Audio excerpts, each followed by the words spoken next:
ఒక బిడ్డ ఉన్నాడండి, మన బిడ్డ. వాడు ఏదో ఒకటి చేస్తా తిరుగుతూ ఉంటే మనకు ఆనందంగా ఉంటుందా? ఏం చేయకుండా ఆకలి ఆకలి అనగానే ఏదో ఆహారం పెడతాం, తింటాడు. ఏం చేయడిక కూర్చుంటాడు. కాళ్ళు నొప్పులు వేస్తే అటు ఇటు నడుస్తాడు, మళ్ళీ వచ్చి కూర్చుంటాడు. మంచినీళ్ళు నీళ్ళు అంటాడు, నీళ్ళు ఇస్తాం. తర్వాత ఏదన్నా కాయ తినాలనిపించింది, ఫలానా పండు అంటాడు, తీసుకొచ్చి ఇస్తాం, తింటాడు. ఈ టైపులో మనోడు కనపడ్డాడు అనుకో, మనకి ఎట్టుంటుంది? ఏలే వాడు డ్యూటీకి అదే, నిద్ర రాస్తే నిద్రపాటు. ఖచ్చితంగా మనం అనుకుంటే ఇడు పేషెంట్ అని, వీడికి ఏదో రోగం అని. వాడిని బట్టి మనకు ఆనందం ఉండదు. అంటే వాడు ఏదో ఒక వర్క్ చేస్తూ ఉండాలా. ఏ పని చేయకుండా ఖాళీగా కూర్చుంటే వాడు పేషెంటుల జాబితాలోకి వెళ్ళిపోతాడు. దేవుడు కూడా మానవుడిని నిర్మించింది ఒక బృహత్తర ప్రణాళిక కోసం, ఏ పని లేకుండా ఖాళీగా ఉంచేదానికి కాదు. నిర్విరామంగా వర్క్ నడుస్తూనే ఉంటుంది. చాలామందికి తెలియని ఒక రహస్యం చెప్పన్న, దేవుడు కూడా ఖాళీ లేడు. దేవుడు కూడా ఖాళీ లేడండి. ఆయన కూడా నిర్విరామంగా వర్క్ చేస్తూనే ఉన్నాడు. అసలు ఇంకా చెప్పాలంటే మనందరం ఎవ్వరం చేయలేనంత వర్క్ చేస్తున్నాడు ఆయన.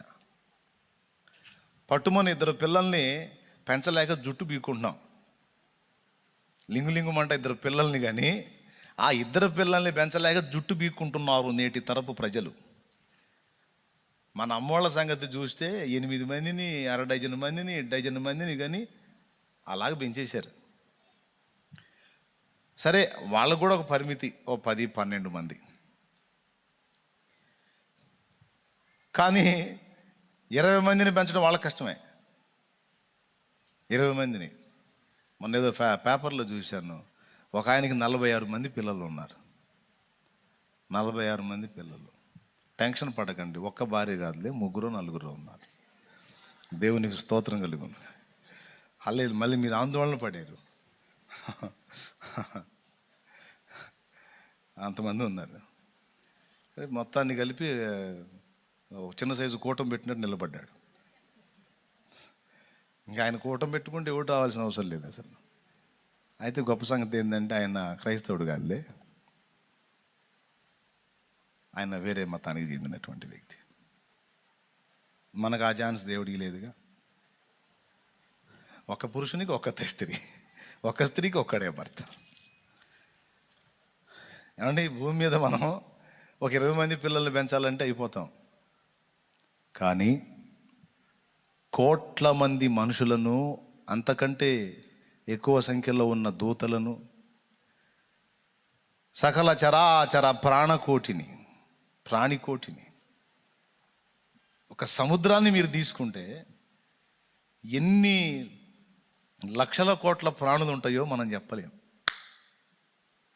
కానీ ఆ ప్రాణులన్నిటికీ ఆహారం ఆయనే సరఫరా చేస్తున్నాడు.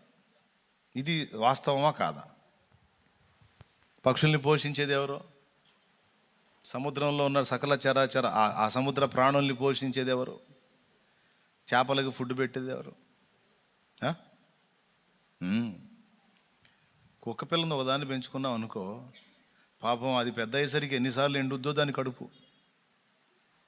ఎందుకంటే ఒక్కోసారి అమ్మ పెట్టుద్దులే అని పిల్లలు పెడతారులే అని అమ్మ దాన్ని ఎండగట్టుంటారు ఎప్పుడో ఒక కుక్క పిల్లని. అరే ఇంత పెద్ద ప్రాణికోటిని ఆయనే డైలీ వాటికి ఎన్నిసార్లు ఆహారం అవసరమో, నీరు అవసరమో అన్నిసార్లు ఆయనే పెడుతున్నాడు. దేవునికి స్తోత్రము గానము అనే పాటలో చుండు పిల్ల కాకులకు ఆయనే ఆహారం ఇచ్చువాడనే మాట ఉంటుంది. కీర్తనలో ఒక కీర్తన, అది కీర్తన 147వ కీర్తన 9వ వచనం. పశువులకును అరిచిచుండు పిల్ల కాకులకును ఆయన ఆహారం ఇచ్చుచున్నాడు. బాబా ఇంకేం కావాలి నీకు? ఆయనే ఆహారం పెడుతున్నాడు. చేపలకు ఆయనే, పక్షులకు ఆయనే. ఏమండి, పాము కనపడితే కర్ర తీసుకొని చంపిన దాకా మనశ్శాంతి ఉండదు మనకి. దానికి కూడా ఆయనే ఫుడ్ పెడుతున్నాడు. పాము కనపడగానే మనమైతే రెండింతల కోపం, సైతాన్ సైతాన్ సైతాన్ అని, సైతాన్ గాడు అని. సైతాన్ గాడు కాదు, వాడు కాదు. అప్పుడెప్పుడో స్టార్టింగ్లో వాడు వాడుకున్నాడు, కానీ సర్పము అనే దాన్ని కూడా దేవుడే సృష్టించాడు. దాన్ని వాడుకున్నందున అది మనుషులకు, అంటే మనకి ముఖ్యంగా బైబిల్ ఎరిగిన వాళ్ళకి కొంచెం అసహ్య జీవిలా కనపడింది. లెక్క ప్రకారం దాన్ని విషాన్ని బట్టి మనుషులు భయపడతారు చంపడానికి. ఎందుకంటే అది కొట్టిందంటే ప్రాణం పోతుంది కనుక దానికి అందుకు ఆ కారణం చేత ద్వేషిస్తారు. ఇక మనమైతే బైబిల్ చదివాం కాబట్టి ఇక దానికి సైతాన్ని కూడా జోడించి, అది కనపడిందంటే దురాత్మ సైతాన్ అన్నట్టుగా వెంటబడి దాన్ని చంపిందాక ఊరుకోం. కానీ నేను చెప్పనా, ప్రకృతి సమతుల్యత అనే ఒక విషయం ఉంది. ప్రకృతి సమతుల్యత అని. దేవుడు సృష్టిలో పెట్టిన ఏ జీవినైనా మనం లేకుండా చేస్తే ప్రకృతికి కొంత నష్టం కలిగిద్ది.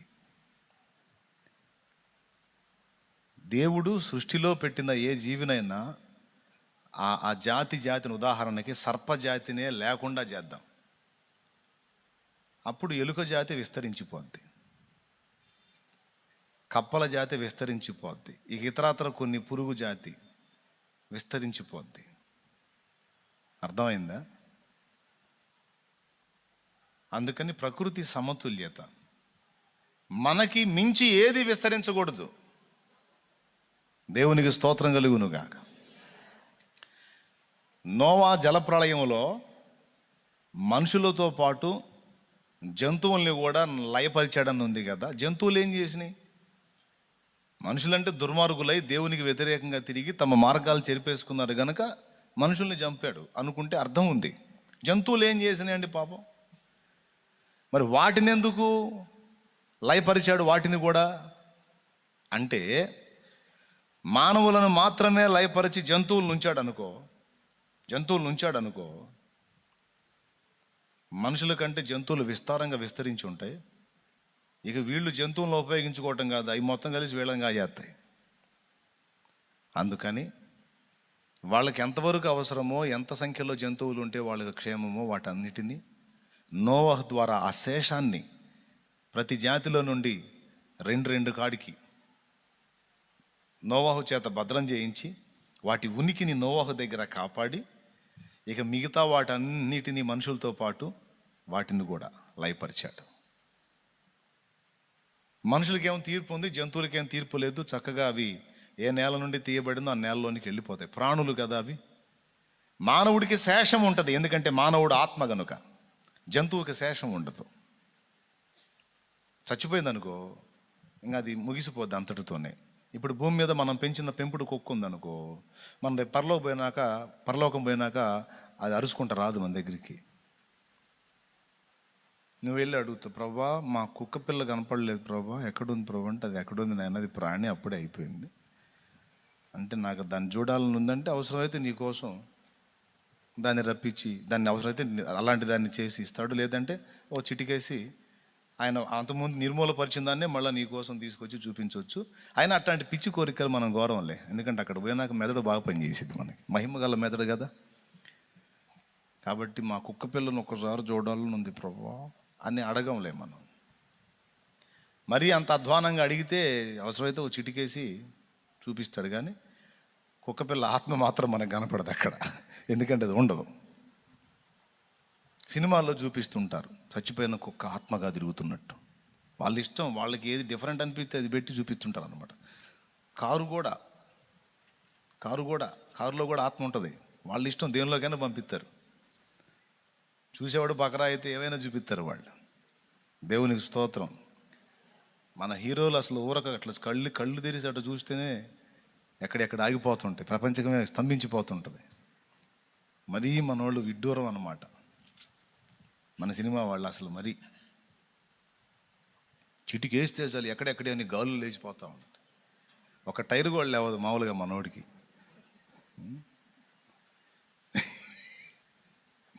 మరీ అంత వింతో చూసేవాళ్ళు ఉంటే ఏవైనా చూపిస్తారు వాళ్ళు. అది పరిస్థితి. ఎందుకు వచ్చాము ఇప్పుడు? ఆ మ్యాటర్ ఎందుకు పోయాం మనం? ఏమో జంతువులకు ఆత్మ ఉండదండి, మానవుడు ఆత్మ. మానవుడికి శేషం ఉంటుంది, జంతువులకు ఉండదు. కాబట్టి నోవా జలప్రళయంలో మనుషులను లయపరిచినప్పుడు జంతుజాలాన్ని కూడా ఎందుకు లయపరిచాడంటే ఈ కారణం చేతనే. అవి కూడా ఉన్నాయనుకో, మనుషులందరూ పోయి జంతువులు ఉన్నాయనుకో, మనుషులు తక్కువ జంతువులు ఎక్కువైపోతే దాడి పెరిగింది. అందుకని ప్రకృతి సమతుల్యత కొరకు దేవుడే ఈ బ్యాలెన్సింగ్ విధానాన్ని పెట్టాడు. సముద్రం అంతా చేపలతో ఎక్కువ నిండిపోకుండాన్నట్లు వేటబెట్టి మనకు ఫుడ్గా మార్చాడు వాటిని. ఎలుకల కోసం పాముని, మళ్ళీ పాముల సంఖ్య ఎక్కువ కాకుండా మళ్ళీ డేగలను పెట్టాడు. మళ్ళీ డేగల సంఖ్య విస్తరించకుండా వేటగాళ్ళను పెట్టాడు. అడితిరిగి చివరికి వచ్చి మనిషి దగ్గరే ఆగుతాయి అన్నీ.